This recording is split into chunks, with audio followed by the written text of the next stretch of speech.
Aviation মানেই যেটা আমরা সবাই শুধু আপনি নন, ম্যাক্সিমাম লোকেদের এটা একটা ধারণা থাকে যে এভিয়েশন মানেই হয়তো শুধু কেবিন ক্রু বা শুধু হয়তো এয়ার হোস্টেস। বেসিক্যালি উদ্দেশ্যটা হচ্ছে সবার জন্য সব দরজাগুলো খুলে রাখা। মোটো হচ্ছে আমি একবার বসবো আর আমি একবারই পাবো। সেই কারণেই সেই লেভেলেই রেডি করা হয় বা সেইভাবেই তাদের প্রশিক্ষণ দেওয়া হয়।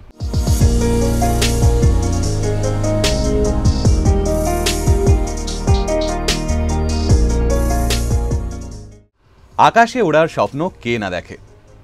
কেউ আকাশে উড়ে যেতে চায় ডানা মেলে, কেউ হতে চায় স্রেফ আকাশপথের সফর সঙ্গী। কিন্তু কি করলে মিলবে এই সুযোগ? তার জন্য প্রয়োজন সঠিক প্রশিক্ষণ। কি বুঝতে পারলে না তো? তাহলে একটু খোলসা করেই বলি। প্রশিক্ষণ অর্থাৎ এভিয়েশন কোর্স। বিমান চালানো হোক কিংবা বিমান সংস্থার সঙ্গে যুক্ত বিভিন্ন কাজের ক্ষেত্রে শিক্ষার্থীরা কিন্তু ভরসা করেন বিভিন্ন এভিয়েশন কোর্সের ওপর। দীর্ঘদিন ধরে এই কাজটাই করে চলেছে জেটি এভিয়েশন, যাদের হাত ধরে বহু শিক্ষার্থী পেয়েছে স্বপ্নের উড়ান। কি কি রয়েছে এই কোর্সে, কিভাবে ভর্তি হতে হবে, সেই সমস্ত আলোচনা থাকবে আজকের এই আলোচনায়। জেটি এভিয়েশনের ডিরেক্টর আজকে আমাদের মধ্যে রয়েছেন শুভজিৎ ঘোষ। নমস্কার স্যার। নমস্কার। কেমন আছেন? খুব ভালো আছি, আপনি কেমন আছেন? আমিও খুব ভালো। স্যার, এভিয়েশন কথাটা শুনলেই না মানে পাখির মতো হতে ইচ্ছে করে, এবং আমাদের প্রথম ফ্লাইটে চড়ার অভিজ্ঞতা সবার মাথার মধ্যে ঘোরে। একদমই তাই, একদমই তাই। তো আপনি বহু বছর ধরে বহু ছেলে মেয়েকে এই স্বপ্নের পথে এগিয়ে দিয়েছেন, যারা সরাসরি এখানে কাজ করতে চায়। এর জন্য আপনাকে ধন্যবাদ। Thank you so much. Aviation যে ব্যাপারটা আমি খুব সহজেই হয়তো বললাম, আমি জানি এতটাও সহজ নয়, যদি একটুখানি এলাবোরেট করেন। ফার্স্টেই বলবো, ভীষণ সুন্দর ইন্ট্রোডাকশনটা দিয়েছেন যে অ্যাকচুয়ালি এভিয়েশন মানেই যেটা আমরা সবাই শুধু আপনি নন, ম্যাক্সিমাম লোকেদের এটা একটা ধারণা থাকে যে এভিয়েশন মানেই হয়তো শুধু কেবিন ক্রু বা শুধু হয়তো এয়ার হোস্টেস। বাট সেটা তো অ্যাকচুয়ালি না। এভিয়েশন একটা ভীষণ ভীষণ বড় ইন্ডাস্ট্রি। এখানে প্রচুর ডিপার্টমেন্টস আছে, প্রচুর জব রোলস আছে, প্রচুর ডেজিগনেশনস আছে। তো সেইটাকে সব দিক থেকেই প্রশিক্ষণ দেওয়া হয় এখানে। অ্যাকচুয়ালি এভিয়েশন মানে এয়ার হোস্টেস, বিভিন্ন রকমের গ্রাউন্ডেড ডিপার্টমেন্টস আছে, check in departments, ramp, cargo, security. তো সবটাই শেখা কিন্তু আমাদের উদ্দেশ্য। তো সেই জন্যই যেটি এভিয়েশনকে আর কি সেই জায়গায় আমরা নিয়ে যেতে চেষ্টা করছি প্রতিনিয়ত, যে যাতে সব দিক থেকে সব দরজাগুলো আমাদের স্টুডেন্টসদের জন্য খোলা থাকে, যাতে এভিয়েশনের প্লেসমেন্টটা চারিদিক দিয়েই তারা পেতে পারে। এটাই চেষ্টা করা হয় আর কি। মানে আমি আরও একটুখানি আপনার কাছে খোলসা করে জানতে চাইবো যে এভিয়েশনে আমি যেটুকু জানি টুকটাক, যে বিমান চালনা, তারপরে কেবিনে যারা থাকেন এবং এই রিলেটেড, এবং গ্রাউন্ড স্টাফ কিছু, কিন্তু গ্রাউন্ড স্টাফের মধ্যে তো প্রচুর ভাগ রয়েছে। মানে ছেলেমেয়েরা, আমি যেটা বলতে চাইছি যে 12 হয়তো পাস করলো, তারপর তার মধ্যে রয়েছে যে আমি এই এভিয়েশনের মধ্যে যুক্ত হব, তো তার কাছে কি কি পথ খোলা রয়েছে, যে আমি কি কি হতে পারি? এটা একটা ভীষণ ডাইনামিক কোয়েশ্চেন। অ্যাকচুয়ালি এভিয়েশনের গ্রাউন্ড ক্রু এর মধ্যেও কিন্তু অনেক পার্টস আছে, ক্রুয়ের মধ্যে অনেক ভাগ আছে যেটা আমরা জানি না। পার্সার আছে, হেড পার্সার আছে। আমরা যখন বাইরে থেকে দেখি না, শুধু খুব ইলাবোরেটলি আমরা দেখতে তো পাই না, আমরা খুব ব্রডার সেন্সে দেখি যে ground staffs and cabin crews. But সেটা অ্যাকচুয়ালি না। আমরা যখন এয়ারপোর্টের মধ্যেও ঢুকি তখন আমরা দেখি বিভিন্ন উইংস আছে। আমাদের সাধারণ মানুষে যারা এয়ারপোর্টে ট্রাভেল করছে তাদের চোখে যেটুকু পড়ে আর কি, এই সাধারণ মানুষের চোখের পড়ার বাইরেও কিন্তু প্রচুর কাজ থাকে। একদম যেরকম ইনফ্লাইট সিকিউরিটিস থাকে, যেরকম র্যাম্প থাকে, যেরকম বেস থাকে, এরকম আরও বিভিন্ন বিভিন্ন বিভিন্ন রকম পজিশনস আছে। সেটা অ্যাকচুয়ালি থ্রু ট্রেনিংই সেটা ক্লিয়ার হবে। আচ্ছা, মানে এটা কি যখন কেউ শুরু করছে কোনো কোর্স, তাকে সবটা করে গিয়ে তারপরে স্পেশালাইজেশন করতে হয়? ডেফিনেটলি সেটাই হওয়া উচিত। মানে বেসিক্যালি ইনিশিয়াল গ্রাউন্ড লেভেল ট্রেনিংটা সবার তো সেমই থাকে, তারপর যার যেরকম ক্যালিবার থাকে সে সেরকম দিকে যেতে পারে। বেসিক্যালি উদ্দেশ্যটা হচ্ছে সবার জন্য সব দরজাগুলো খুলে রাখা। এটাই অ্যাকচুয়ালি উদ্দেশ্য হওয়া উচিত। আমরা যখন কেরিয়ার ভিত্তিক চয়েসেস নিই না, আমাদের উদ্দেশ্য হওয়া উচিত যে সব রকম দরজা আমার জন্য আগে খুলে নিয়ে আগে, তারপর যেদিক দিয়ে ইচ্ছে সেদিক দিয়ে বেরোতে পারি আমরা আর কি। তো সেই চেষ্টাটাই করে এসেছি আর কি আমরা। স্যার, আপনার সংস্থা জেটি এভিয়েশন কলেজ, আমি যদি সহজ কথায় জিজ্ঞেস করি যে এখানে কেন শিক্ষার্থীরা আসবে? একদম সবচেয়ে ইম্পর্টেন্ট কোয়েশ্চেনই এটা, যে কেন আসবো আমি বা জেটি এভিয়েশনই কেন আসবো। তো ফার্স্ট অ্যান্ড ফরমোস্ট যেটা বলার সেটা হচ্ছে, ছেলেমেয়েরা যখনই কোথাও আসতে চাই, ফার্স্ট অ্যান্ড ফরমোস্ট তারা দেখে সেটা হচ্ছে আমার প্লেসমেন্ট বা চাকরি। সেইখান থেকে কিন্তু জেটি এভিয়েশন একটা নিজের জায়গা বানিয়ে নিয়েছে এতদিনে ইন্ডাস্ট্রিতে থাকার জন্য। তো এভিয়েশন আর মানে একটা স্টুডেন্ট যে যখন নতুন আসছে না ইন্ডাস্ট্রিতে, বা এই পড়াশোনাটা করবে বলে ভাবছে, সে কিন্তু তখনই পুরো ব্যাপারটা জানছে না। তো সেই এভিয়েশন মানে তার ইনিশিয়াল স্টার্টটা আর এয়ারপোর্টের মাঝে যে জায়গাটা, সেটা কিন্তু জেটি এভিয়েশনই করে দিচ্ছে। তো Okay. একদম বেস লেভেল ট্রেনিং থেকে শুরু করা হয়, প্লেসমেন্ট হয়, ক্যাম্পাস ড্রাইভস হয়, কোম্পানিজ আসে ক্যাম্পাস ড্রাইভের থ্রুতে প্লেসমেন্ট করায়। এবার অনেকেরই একটা ধারণা থাকে যে এভিয়েশন, এই এভিয়েশনে আসবো কি আসবো না, অনেকে হয়তো চায় যে, যেটা প্রথমেই আমি বললাম যে অনেকেরই ধারণা থাকে শুধু হয়তো এয়ার হস্টেস বা শুধু হয়তো কেবিন ক্রু, বাট সেটা কিন্তু নয়। ব্যাপারটা হচ্ছে, যেহেতু আমি প্রথমেই বললাম সবটাই শেখানো হয়, তো যারা অনেকেই সুযোগ পাচ্ছে না বা দেখেও আসতে পারছে না, তাদের জন্য আছে জেটি এভিয়েশন। অবভিয়াসলি কী করে আসবো, কী করে আসতে পারবো বা কী করে এখানে এসে ট্রেনিং করতে পারবো, সেটা সবটাই ডিটেলিংটা তোমরা চাইলেই এখন পেয়ে যাবে, সবার হাতেই ফোন আছে। তো সেই আর কি মেন ব্যাপার।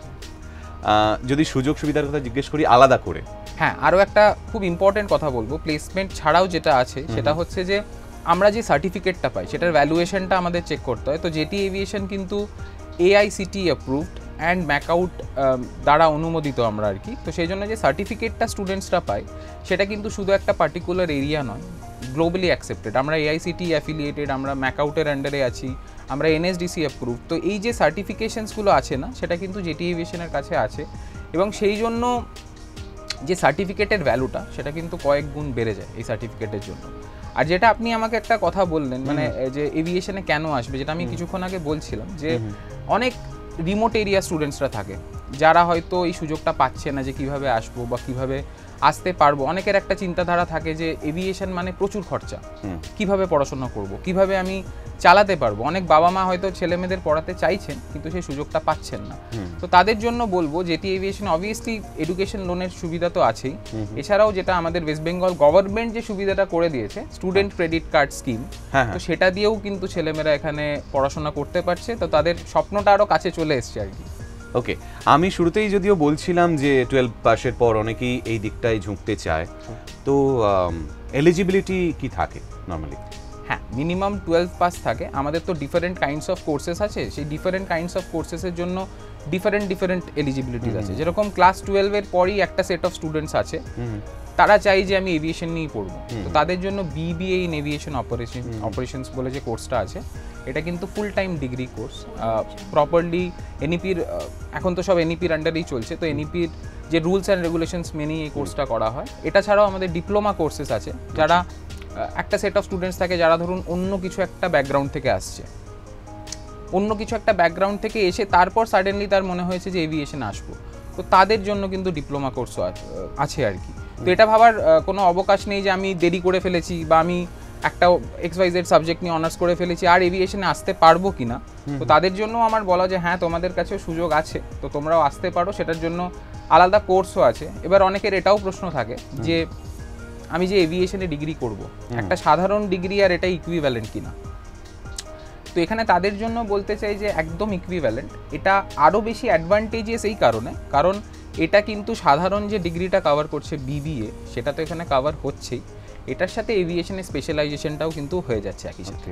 ওকে, মানে এবং একটা জিনিস আরও জানতে চাইবো যে কেউ একজন এই কোর্সটা করলো, আপনাদের সঙ্গেই ধরুন করলো, মানে ইনফ্যাক্ট আপনাদের সঙ্গে নাও হতে পারে, যে কোনো একটা জায়গায় করলো, একদমই তাই, এবং সে যে ইন্টারভিউ দিতে হবে, তাকে যে একটা প্লেসমেন্ট পাওয়া, এই যে টোটাল প্রসেসটায় মানে আপনারা কি হেল্প করেন? ডেফিনেটলি, এটা আমি শুরুতেই বললাম যে প্লেসমেন্টটাই কিন্তু সব বাবা মার বা সব স্টুডেন্টের প্রথম কোয়েশ্চেন হয় এখানে এসে, যে প্লেসমেন্টটা কীভাবে পাবে। মানে এই যারা লং প্রসেস না, অনেক সময় আমি এরকম দেখেছি, মানে আউট দেয়ার যারা দেখছেন তাদের জন্যই বলছি যে সব কিছু করে দেবো একটা জিনিস থাকেই, বেশিরভাগ ক্ষেত্রেই থাকে, এবং পরবর্তীতে সে হয়তো অন ইয়োর ওন একটা ব্যাপার এসে দাঁড়িয়ে যায়। তো আমি এইখানেই আপনাদের জায়গাটা একটু ক্লিয়ার করতে চাইছি যে কতটা হেল্প করেন মানে পৌঁছে দেওয়ার জন্য তাকে একদম জায়গায়। হ্যাঁ, এটাই তো সবচেয়ে ইম্পর্টেন্ট। জেটি এভিয়েশন তো নিশ্চয়ই সবার পাশে আছে, না হলে স্টুডেন্টসরা আসবে কেন? তো এটাই প্রাইমারিলি দেখা হয় যে একটা স্টুডেন্ট কতটা রেডি হচ্ছে। এই জন্যই কিন্তু ইনিশিয়ালি একটা কাউন্সেলিং রাউন্ড হয়। এই কাউন্সেলিং রাউন্ডেই আমরা দেখে নিই একটা স্টুডেন্ট কতটা এলিজিবল। তো এই জন্য ইনিশিয়ালি একটা কাউন্সেলিং রাউন্ড হয়। টোটাল আমরা অ্যাকচুয়ালি পেরেন্টসদেরও এখানে আসতে বলি, কারণ তাদেরও জিনিসটা দেখে নেওয়া দরকার যে স্টুডেন্টসরা কোথায় দাঁড়িয়ে আছে এই মোমেন্টে। এভিয়েশনে আসতে চাই তো অনেকেই, কিন্তু আমার মধ্যে কতটা আছে সেইটা কিন্তু ইনিশিয়ালি দেখে নেওয়া হয়। অ্যাকর্ডিংলি তাকে তারপর সেই রকমভাবেই কোর্সেস প্রিপেয়ার করা হয়, সফট স্কিলস সেরকম দেওয়া হয়। ইংলিশ খুব ইম্পর্ট্যান্ট একটা পার্ট, সেটা হচ্ছে আমার অনেকে এটা মনে করে যে এভিয়েশন মানে শুধু ইংলিশে কথা বলতে পারলেই হয়তো এভিয়েশনে চলে আসতে পারবো। সেটা কিন্তু নয়। এভিয়েশন মানে কিন্তু ইংলিশ একটা পার্ট, আর ভীষণ ইম্পর্ট্যান্ট একটা পার্ট, বাট পুরোটা কিন্তু সেটা দিয়ে নয়। শুধু ইংলিশে কথা বলতে পারি বলেই কি আমি এভিয়েশনে চাকরি করতে পারবো, সেটা কিন্তু নয়। সেই কারণেই কিন্তু স্পেশাল ইংলিশ ক্লাসেস দেওয়া হয়, যাদের অনেকেই এইটার প্রশ্ন থাকে, যাদের হয়তো ইংলিশে খুব একটা কমফোর্টেবল নয়। আমরা সেই পরিবেশে থাকি না যে বা ইংলিশে বলতে পারবো কি না, সেই কনফিডেন্সটা থাকে না অনেকের মধ্যে, ভয়টা কাজ করে। তো সেইটা কাটিয়ে ওঠার একটা জায়গা থাকে যেটি এভিয়েশনে, সেই পরিবেশটা দেওয়া হয়, সেই কথা বলার সুযোগ করে দেওয়া হয়। এইভাবেই এলিজিবিলিটিটা বাড়ানো হয় to reach there goals. Eligibility মানে একটা জিনিস আমি এতদিন ধরে যেটা বুঝেছি, যে শুধুমাত্র যে আমি এই বয়সটা হয়ে গেছে বা আমার এইটুকু শিক্ষাগত যোগ্যতা হয়ে গেছে, এটা নয়। মানে আমি এই কাজটাকে কতটা ভালোবাসছি, একদমই তাই। আমি কতদিন ধরে এটার জন্য স্বপ্ন দেখছি যে আমি ওইটা হব। যে কেউ একজন অনেক দিন ধরে হয়তো ছোটোবেলা থেকে স্বপ্ন দেখে আসছে আমি এয়ার হোস্টেস হব। একদম। হ্যাঁ, তো সেখানে তার কাছে যখন সে এলো আপনার কাছে, প্রথম প্রশ্ন কি থাকে নর্মালি? মানে একটা তো হয় যে সে কোর্সটা করতে এসছে, অবভিয়াসলি একটা পার্সপেক্টিভ থাকেই যে সে কোর্সটা করলে আপনার সংস্থার একটা পোর্টফোলিও বাড়লো, একটা ভালো স্টুডেন্ট পেলেন এবং তাকে একটা কোথাও পৌঁছে দিতে পারলে আপনাদের পোর্টফোলিও বড় হলো। কিন্তু এটাও তো দেখতে হবে যে সে কতটা ডেডিকেটেড। হ্যাঁ, সেই কারণেই কিন্তু এই কাউন্সেলিং যেটা বললাম, যে আমি এয়ার হোস্টেস হতে চাই বলেই যে আমি এয়ার হোস্টেস হতে পারবো সেটা কিন্তু নয়। সেই কারণেই কাউন্সেলিং, সেই কারণেই ক্লাসেসগুলো সেরকম দেওয়া হয় যাতে সে তার গোলে পৌঁছাতে পারে। সবচেয়ে ইম্পর্টেন্ট ব্যাপার হলো যারা ক্লাস নিচ্ছেন, প্রশিক্ষক, তারা কিন্তু সবাই ইন্ডাস্ট্রি তে কাজ করছেন এরকম মানুষ। তাতে করে কি হবে না, যারা ধরুন একদম নভিস লেভেলে আসছে, একদম বেস লেভেল থেকে স্টুডেন্টসরা আসছে, তারা অনেকটা শিখতে পাচ্ছে ইন্ডাস্ট্রির ব্যাপারে, আর অনেকটা তাড়াতাড়ি শিখতে পাচ্ছে এবং ইন্সপায়ার্ড হয়ে বলা যায়। অ্যাবসলিউটলি। কারণ একটা যে গ্রাউন্ড স্টাফে যে কাজ করছে যিনি, বা অ্যাজ এ কেবিন ক্রু যে কাজ করছে, সে কিন্তু তার রেসপন্সিবিলিটিস অ্যান্ড ডিউটিসগুলো অনেক বেশি ভালো, অনেক সহজ ভাষায় স্টুডেন্টদের কাছে বলতে পারবে। সেই কারণে এই গোলটা আমরা রেখে এসেছি যে যারা আমাদের প্রফেসরস আছেন এরা কিন্তু সবাই ইন্ডাস্ট্রি এক্সপার্টস। তো সেই জন্য স্টুডেন্টসরা অনেক কম সময় অনেকটা বেশি শিখতে পাচ্ছে, প্র্যাকটিক্যালি নলেজ তারা শেয়ার করছে ক্লাসেস। তো সেই জন্য তাদের কাছে ব্যাপারটা অনেক ইজি হচ্ছে। ক্লাসে তো নলেজ শেয়ার করছেনই, ইন্টার্নশিপও কি থাকে? ডেফিনেটলি। এভিয়েশন একটা এমন ইন্ডাস্ট্রি না, এখানে without practical knowledge industry ready কিন্তু হতে পারবে না। এই জন্য ইন্টার্নশিপ, আমাদের কোর্স কারিকুলাম যদি আপনি দেখেন, সেটা ইন্টার্নশিপ কিন্তু একটা পার্ট, আর ভীষণ বড় একটা পার্ট। মানে আমি নিজে গিয়ে যতক্ষণ না কাজ করবো, আমি হয়তো দূর থেকে শুনছি যে কেবিন ক্রু এটা করে বা একজন র্যাম্প অফিসার এটা করে, যখন আমি কাছে গিয়ে সেটা করছি না, আমি অনেক তাড়াতাড়ি সেটা নিতে পারছি আর অনেক ব্রডভাবে শিখতে পাচ্ছি। এই জন্য জেটি এভিয়েশন থেকে এই সুযোগটা করে দেওয়া হয় ইন্টার্নশিপসের। আর একটা ইন্টার্নশিপ নয়, মাল্টিপল ইন্টার্নশিপস ইন ভ্যারিয়াস এয়ারপোর্টস, সেই সুযোগটা করে দেওয়া হয়। স্টুডেন্টরা নিজের হাতে গিয়ে কাজটা শেখে, আর তাতে করে তাদের নলেজটা অনেক তাড়াতাড়ি বাড়ে আর অনেক ইজিলি তারা জানতে পারে। আপনাদের সংস্থা কলকাতা বেসড? হ্যাঁ। তো মোটামুটি কলকাতায় আমাদের একটা এয়ারপোর্ট, এখন বড় এয়ারপোর্ট যদি বলতে হয়, এবং তাছাড়াও বাইরে মোটামুটি কোন কোন এয়ারপোর্ট যুক্ত রয়েছে আপনারা? না, ডেফিনেটলি এখন তো প্যান ইন্ডিয়া আমরা প্লেসমেন্ট করাই। এটা ছাড়া যেটা ইম্পর্টেন্ট ব্যাপার সেটা হচ্ছে কলকাতা এয়ারপোর্ট, আমরা শুধু আপনি নন, ম্যাক্সিমাম লোক ভাবে বেঙ্গল মানে কলকাতা এয়ারপোর্ট। কলকাতা ছাড়াও কিন্তু প্রচুর এয়ারপোর্টস আছে, আমি ওই জন্য বড় বললাম। হ্যাঁ হ্যাঁ। তো ব্যাপারটা হচ্ছে কলকাতা ছাড়া আমাদের অন্ডাল এয়ারপোর্ট আছে, যেটা কাজী নজরুল ইসলাম এয়ারপোর্ট আছে, আমাদের বাগডোগরা এয়ারপোর্ট আছে। এটা ছাড়াও কিন্তু মানে পুরো প্যান ইন্ডিয়া প্রচুর এয়ারপোর্টস আছে। এই কারণেই বলছি। আর লাস্ট আপনি 1 ইয়ার 1.5 ইয়ারে যদি ইন্ডাস্ট্রিটাকে ফলো করেন, আপনি বুঝতে পারবেন ইন্ডাস্ট্রিটা কিন্তু প্রচুর ফ্লারিশ করছে, প্রচুর নতুন এয়ারপোর্টস আসছে, প্রচুর নতুন এয়ারলাইন কোম্পানিজ আসছে। এই জন্যই আমি বলছি ইন্ডাস্ট্রিতে কিন্তু সুযোগ প্রচুর। গাড়ির সংখ্যা যত বাড়বে এটা এটা এটা বাড়তে থাকবে, কেননা মানুষ পৌঁছতে এত দেরি হয়ে যাচ্ছে, এটা বেছে নেবেই। অ্যাবসলিউটলি তাই। সেই কারণে ইন্ডাস্ট্রিটা তার মানে গ্রো করছে, সেই ভীষণ গ্রো করছে, ভীষণ ফ্লারিশ করছে। খুব সিম্পল ভাষায় একটা কথা যদি আমি বলি, একটা নতুন এয়ারপোর্ট খোলা মানে প্রচুর চাকরি জেনারেট হচ্ছে কিন্তু। সেইখান থেকে এই চাকরিগুলো কারা পাচ্ছে? যারা এলিজিবল, যারা প্রশিক্ষণ নিয়ে আসছে। সেই কারণে আমি কথাটা বলছি, ইন্ডাস্ট্রিটা যেহেতু ফ্লারিশ করছে, সেই জন্য এমপ্লয়মেন্টের মানে রেশিওটা বাড়ছে, এমপ্লয়িজদের রিকোয়ারমেন্ট বাড়ছে। আর এমপ্লয়িজ কারা? তারাই যারা প্রশিক্ষণ নিয়ে যারা রেডি হয়ে ইন্ডাস্ট্রিতে আসছে। অ্যাবসলিউটলি। তার মানে কিন্তু এটা নয় যে শুধু ক্রু। এই কারণেই কথাটা বলছিলাম যে এয়ারপোর্টে কিন্তু প্রচুর জবস আছে, প্রচুর ডিপার্টমেন্টসে জব আছে। তো সব রকমভাবেই প্রশিক্ষণ নিতে হবে যাতে সব দরজাগুলোই খোলা থাকে। ইনফ্যাক্ট আমরা যখন এয়ারপোর্টে ঢুকি তখন ওই যে গেট থেকে শুরু করে মানে একদম ফ্লাইটে পৌঁছানো পর্যন্ত আমাদের কতগুলো স্তর পার করতে হয়। স্তরে মানে যদি সিম্পলি বলি, প্রায় 15টি মানুষকে পার করতে হয় যারা বিভিন্ন ডিপার্টমেন্ট সামলাচ্ছে। অ্যাবসলিউটলি তাই। আর শুধু স্তর মানে আমরা শুধু যেটা সামনে থেকে দেখছি হয়তো 15 জনকে দেখছি, একটা ফ্লাইটের ব্যাক এন্ডে বা যে সিকিউরিটি বললাম বা বেসে বললাম, এটা কিন্তু হয়তো 150 লোক কাজ করছে একটা ফ্লাইটের পিছনে।